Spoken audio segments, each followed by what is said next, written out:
of you want to do things right? To keep up with keeping your lives tight. Tight as in being right with the truth of true insight. Who of you want to do things right? Who of you want to truly succeed in attaining all in that which is your need? To be heard by the real answerer of all deeds, the true hero of all whom pleads. Who of you really want to bow down to the true King of Kings commanding the crown? To worship the one that ever rules alone, commanding everything of creation from the seat of its throne.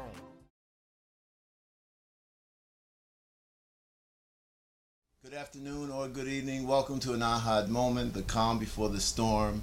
I'm Fakir Abdulaziz coming to you with my brother Adam Hanif Saleem and our special guest, Lord Holy-Apostle Deen Saleem, the Holy Queen Mother Rabia Saleem. To all of you, may Ahezaah's peace and other blessings be within you about your presence. Just before our show, we was having some very light conversations, so we're going to go into, maybe a light subject matter. But for the audience, it's never going to be light when we're talking about the messenger of Allaah. Nah, it can be light. You talking about me? It's got to be light. Talk about Allah, it's going to be heavy. But I do want to give a shout out before we get started to we ran into not a few minutes ago on our way here. We ran into one of Holy Queen Mother's teachers. Teacher A.H.A.D. Teacher's A.H.A.D. from elementary school from Hawkins. What's her name? Mrs. Fortenberry. Yeah, and she's still out there teaching and everything.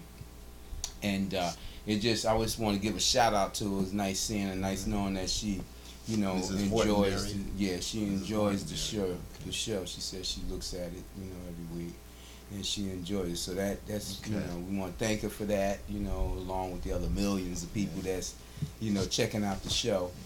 But what she put me in mind of was there's somebody, because she's in a situation where she don't have to work, but she loved working with the children and helping to be a part of raising the children, And that's been my concerns, my conversation for years, about how our people feel so comfortable letting other races of people raise their children. And it ain't about a racial thing with me.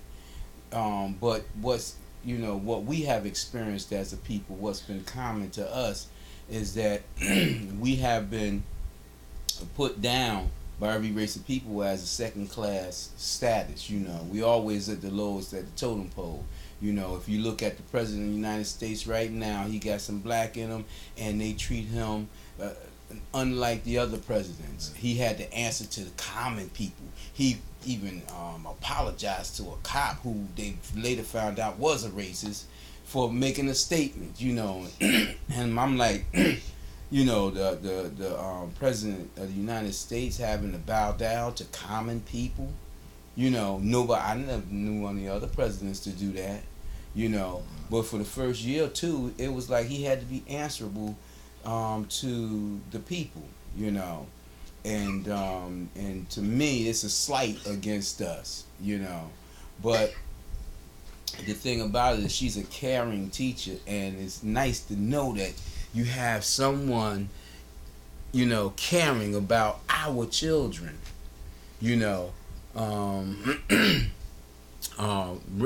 raising and teaching them. It's kind of like we got the fan going on. We in a situation where we're kind of like moving, and so we crowded together today. But we, like I said, we just came off the street. I've been out there shopping, and my wife and I, and we're determined to do the show.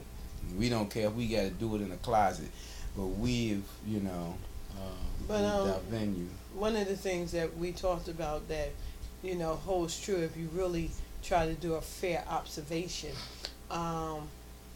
It seems like with our children, if you notice in the suburban area, they don't have African American teachers really coming in, infiltrating their schools and teaching their children. Right. But in our school system, after all, we have all these people of African American descent that have gone to college and have college degrees. We still have a large majority of Caucasian teachers coming into the inner city teaching our children. And I'm not saying that all the teachers are bad, because I've had some good Caucasian teachers along the way. Yeah, I've had some that I love. But what I'm saying is that we don't observe enough to make sure that our children is receiving the proper guidance from the teachers. Well, let me say this here, in all fairness, people want to think that we done made it now. African Americans, we made it. We got an African American president in office. We made it. The dream. We got the dream. That's what Sharpton said. You got whatever, but we got the dream. I don't want no dream. I want reality. Now, in dealing with the reality, racism is still very much alive in this nation. They're in the process, I believe, Caucasian people who are in power are in the process of trying to alleviate some of this racism. The same way they're trying to alleviate the destroyers of Earth with the greenhouse effect and what have you. They doing a lot of things to try to balance and make right of some of the wrongs, a lot of the wrongs that's been going on. When one of those wrongs is raising our children, and I'll tell you what I mean in a moment. But the thing about it is, why you wait till daddy come with the belt to spank your behind to say, okay, I'm gonna do it now, because daddy's here. Ahezaah is here. And they see all the signs around the world of what was prophesied and spoken of, prophesied by Jesus, spoken, written, and recorded by his disciples, including John, spoken of by Nostradamus and Da Vinci, and now they see the handwriting on the wall, and now they want to straighten up. It's too late. It's practically too late. Now, what I thought about, and I didn't think in an angry manner, but what I thought about was, wow, it didn't dawn on me what great effect these teachers had on the children until I was riding down the street and I seen people going to church, Catholic church and a Baptist church and what have you. And it was all black people. There was a lot of people down in Newark. And I said, boy, they really listen to the Caucasian. We can't gather them like that there.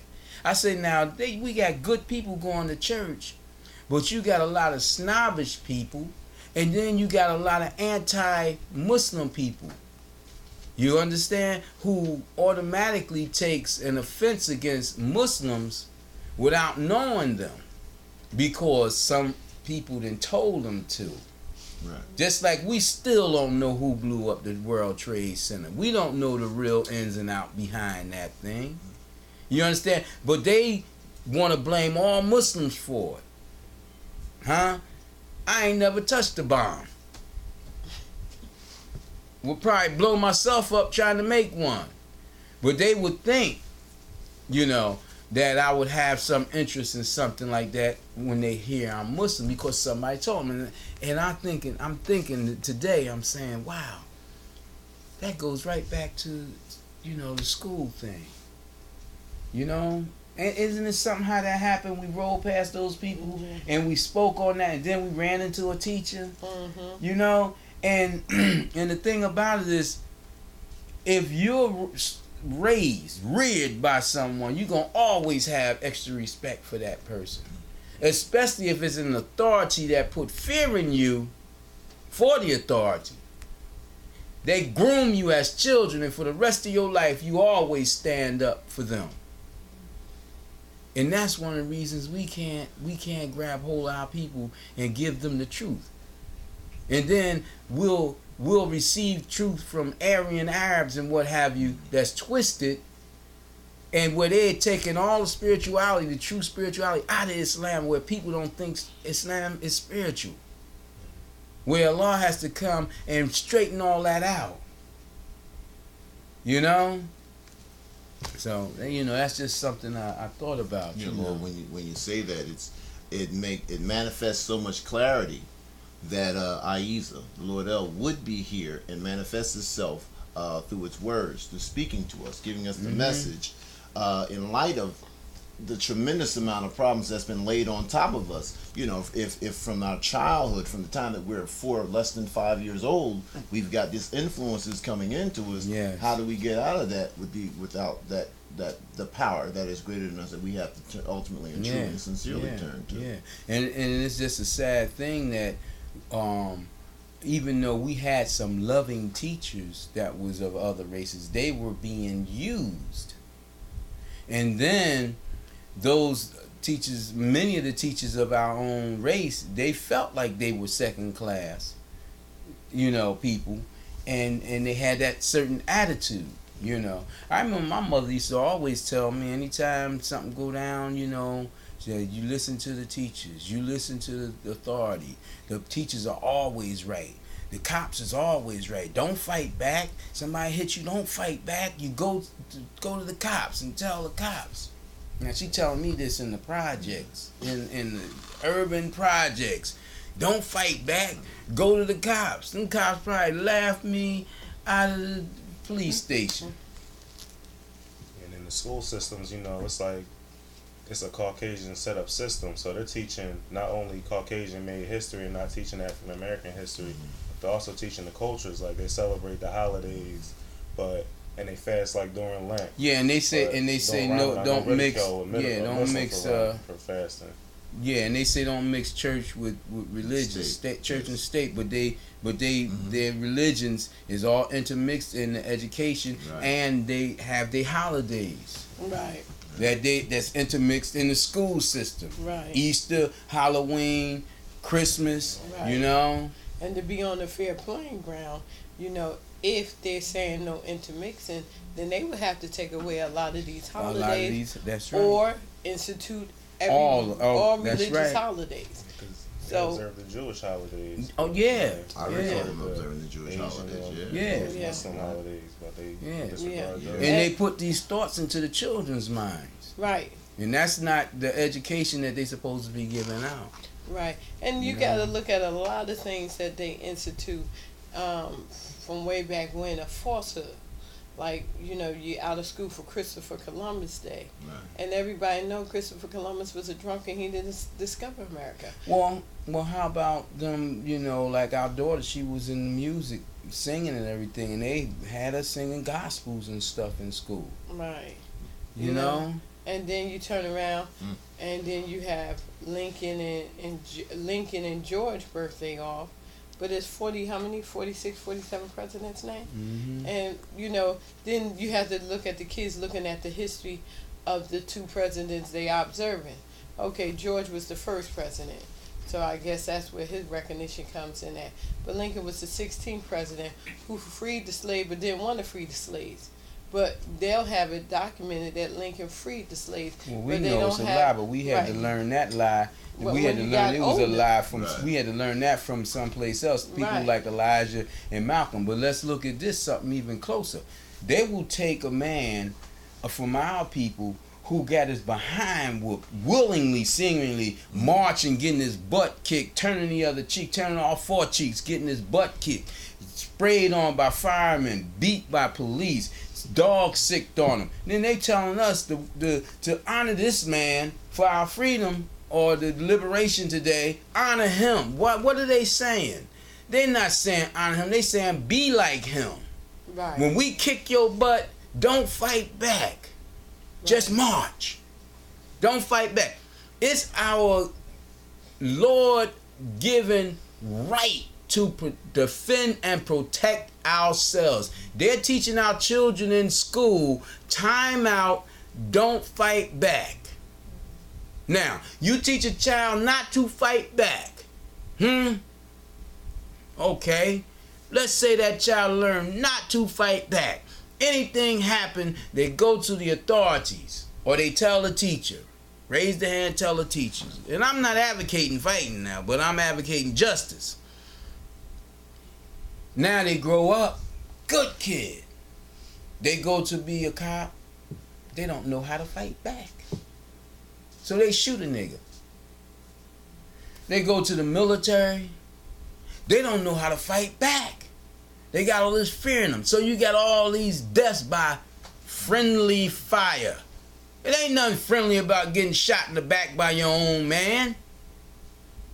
Because he's so afraid of what's before you that they freak out. How you gonna raise a nation of children to not fight back, and then you always got wars going on, right, and sending them to war, and then terrorizing them in military school to try to get them ready in 3 months to go give up their life for this country?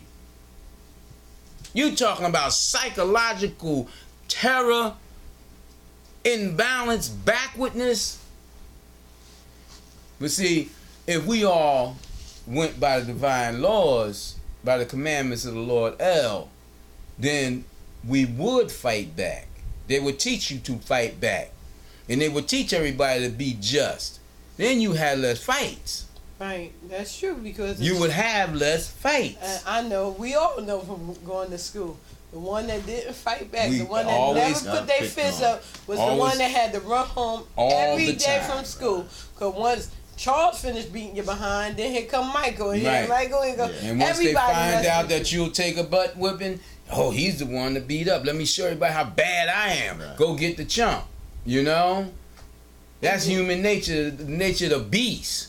You know, get the one that show the fear. You know? But see, the thing about it is what we learn in the ghetto, those who fought back, it don't matter if you get beat. As long as you fight back, then you ain't gonna have to fight no more. Right. But they tell you in school, don't fight back. Right. And then, you know, and the sad part about that, what we have experienced with some of our children, they tell them not to fight back, and we get on our children and tell them, no, you go to the teacher and you report this and you report that, and then the teacher tell them, oh, sit down, I don't want to hear that. Mm-hmm. The teacher show injustice because of the prejudice against the religion, because they know we got the little Muslim children in the public school, and they all go sit down, and they show favoritism, you know. So the only way we could combat that was, I told my children, after, you know, you never start a fight, always be right, always put Allah first, you know, Ahezaah first. And you go to your teacher and you let them know. You always let them know that someone is doing you wrong, doing you harm. You know? If you get no effect by that, you fight back. I said, even if you're going to go to the teacher and you have to fight back, you fight back then. Mm-hmm. They said, well, we're going to get suspended. I told them, I do not care. I'm not going to teach you to go against the Lord's commandments. The Lord says, fight those who fight against you. I'm not putting that secondary to this civil law. You know? And see, my whole thing is this. If you follow Allah's guidance, if you follow the Lord El's guidance, and you have sincerity of faith in the spirit of the Lord, it will guide you. And in times when you need to fight back, it will protect you. You fight back, ain't nothing but so much gonna happen to you if you do right by what you doing. You understand? I'm not saying go out and disrespect the law and anything like that, but you got to fight back. Because see, we know by being subjected to the ghetto, being subjected to the hood, the Lord don't be there for you all the time. And I'm gonna tell you how that thing flipped with that not fight back and everything. The biggest killers, the biggest thugs and stuff was the biggest punks. Yeah. Right now today, most of the thugs, most of the gang members, they were not fighters. You know, I mean, that's what create gangs. If you were a fighter, you walked alone. But if you are a scaredy cat, you get in the gang. Right. And that's what they do. All of them in the gangs. Because they not really warriors. Mm-hmm. And they won't walk alone.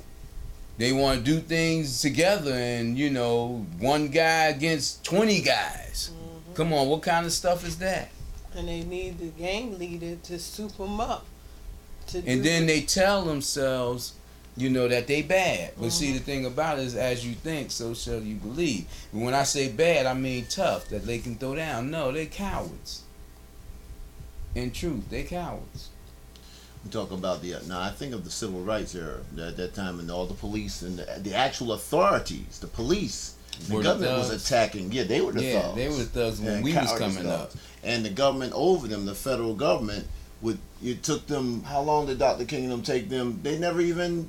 A sheriff never went to jail. Not one officer went to jail. People. Not one dog holder went to jail. Not one of those guys from. But that's the Christian way. Yeah. You know. Now, Lord, I was thinking the heart. If they could do it to Jesus, right? They could do it to them. Right. Because Jesus was portrayed as getting his butt kicked and taking and turning the other cheek, and then turning to the Lord and say, "Why?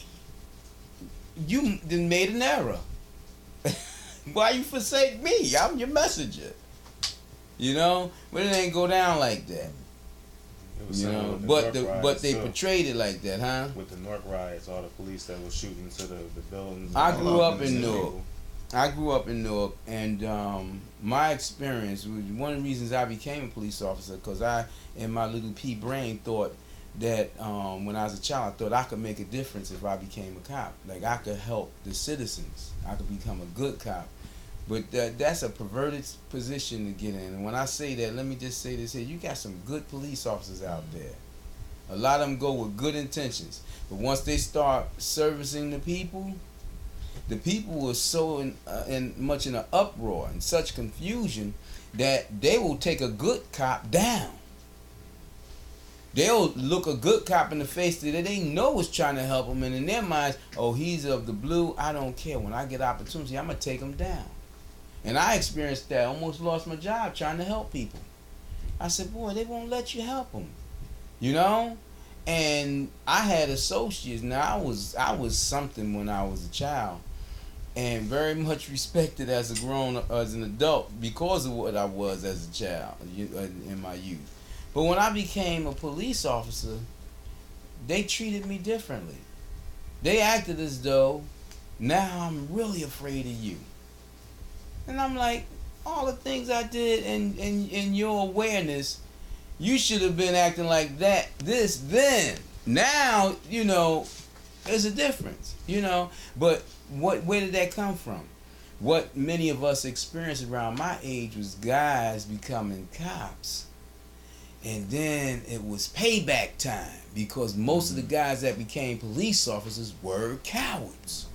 They were the ones who was taught, don't fight back, be a good kid, get good grades, you can grow up and become a cop, take care of, you know, whatever. And a lot of them had mental problems, you know, being imbalanced because they weren't really ready for that situation, you know. And even in the state police school, they tell you the best cops is those who were once thugs. People who was out there in the wars. But they can't go and advocate picking up thugs, guys who used to be bad, because society said, oh no, he did something wrong, don't let him. See, they don't believe in really giving you another chance. Right. In this society, this good old Christian turn the other cheek thing is really a great fabrication, a facade. Yeah. Certain people. And for real, they don't give anybody that's not one of their sons or daughters another chance. Yeah. That's what I was talking to my sons about. I was trying to show them, you know, the entrapment. I said, now, they don't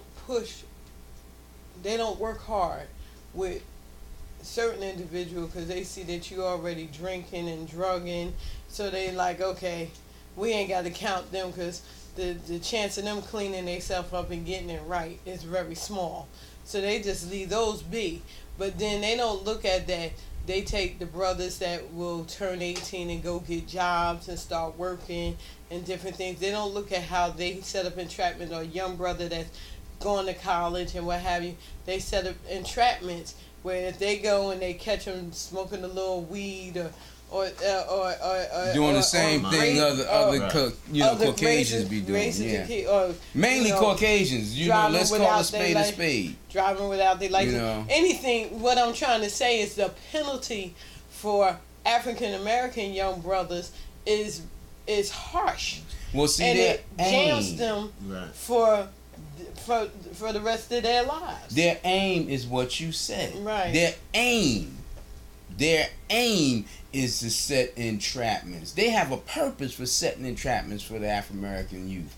And I try to tell our boys and everybody, all the children we talk to about these traps they set out here. And it's a hard thing because they're so proficient in their evil. And they use the media to perpetuate their evil, and children are just falling off for it. You feel what I'm saying?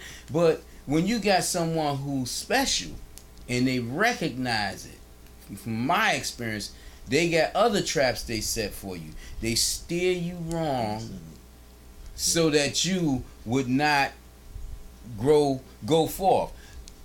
Just like, I used to tell people, they've been searching for me ever since the 30s and 40s. They want to kill me, they was looking to kill me, and when I was born. And they would say, how you saying that? But, one of my sons just came to me the other day and said, they got it in black and white that Edgar Hoover said he was looking to kill a black Messiah. I'm like, wow, that's true? They got that written? Wow. Looking to do the black Messiah. I'm the black Messiah.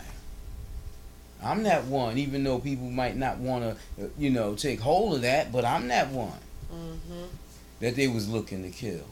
And they killed a lot of people who they thought might have been them, might have been me. Some even say that there was a conspiracy in the polio shot being given. Yes, it was. They killed a lot of they killed a lot of children with them polio shots, man, back in the day. Especially on the East Coast. Right. Because they knew this person was supposed to come up on the East Coast somewhere. I think the same thing with the shots they give out nowadays, that swine flu shot and the flu shot and all that too. And the hepatitis well, that shot, stands to be seen. Right, because one thing seen. I'm not far out there, but I know that they really push these shots in the African American community. Even if you don't have any insurance, you could go get these shots. But I have not heard yet how they're pushing it in the suburbs. These certain shots. Yeah. And one thing and that about, needs to be investigated by the so-called leaders of our community. Right. And one thing they'll do is they'll justify why they're pushing it in our community, because they'll say HIV and different other things that happens in the African American community, and that's why they have to push these shots. But the same thing I was saying about the young people is that, if you make a mistake, this country is so hypocritical. If you make a mistake as a young person, the judge will say, okay, I'm going to give you, you could plead guilty. Plead guilty. If you're not guilty. To a lesser offense. Go ahead. All right, so we're going to hold this thought and continue serving our Brooklyn audience as we'll sign off. And we want you to join us next week when we continue this. So as such, may this peace and blessing be within and about your presence, Brooklyn. Who of you want to do things right? To keep up with keeping your lives tight. Tight as in being right with the truth of true insight. Who of you want to do things right?